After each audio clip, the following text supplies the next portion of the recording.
Jadi mudah-mudahan Allah jaga hati kita, baik ketika kita diuji, bahkan ketika kita diberi nikmat, supaya dalam dua keadaan ini kita tetap menjadi mukmin yang ajaban, yang ideal, yang baik, yang insya Allah Allah suka sama kita.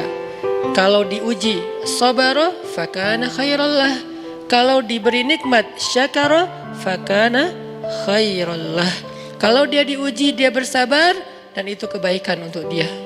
Ternyata diuji ujung-ujungnya baik. Lewat apa ujian menjadi kebaikan? Lewat sabar. Bukankah Allah bilang wabasyiris sabirin? Sampaikan berita gembira kepada orang yang sabar. Ada banyak kebaikan yang Allah sediakan untuk orang yang sabar kalau dia sabar. Dan kalau diberi nikmat syakara. Kalau diberi nikmat dia bersyukur. Fakana khairallah. Kenapa nikmat kok menjadi kebaikan? Maksudnya dengan dia bersyukur, Allah tambahkan kebaikan itu.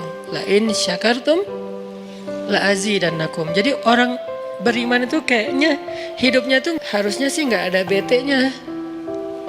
Hidupnya tuh nggak ada istilah, aduh hari ini gue kayak rugi banget nih. Nggak ada orang yang beriman rugi. Kan hidup kita tuh di antara dua itu kan. Cuman varian ujian itu aja macam-macam. Varian ujian itu misalnya kalau di surat Al-Baqarah Allah menyebutkan 3 varian ujian kan. Ba'sa, dharra, zulzilu. Ujian fisik, ujian harta. Harta ini termasuk karir, kerjaan, usaha, bisnis. Dan ujian zulzilu, ujian perasaan, termasuk diputusin, atau orang yang dekat sama kita jadian sama yang lain, atau mungkin di unfollow oleh ya gitu deh. Saya kalau udah ngebahas bab ini agak gimana gitu.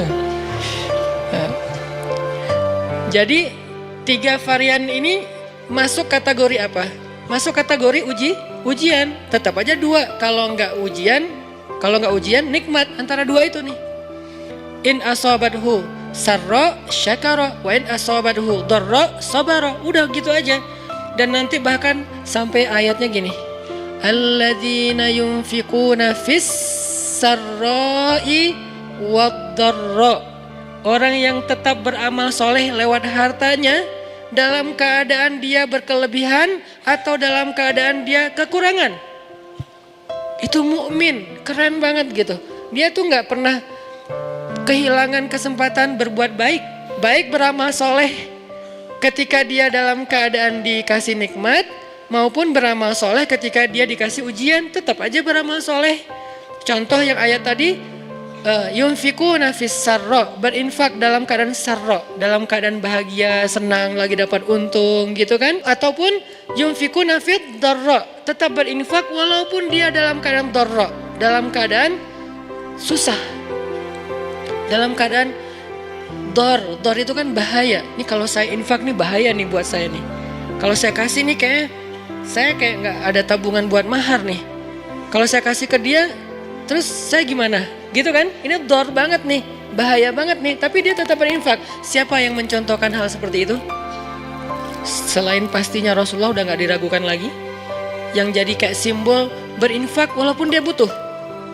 Orang-orang Ansor, yu'thiruna ala anfusihim walau kana bihim khasasah.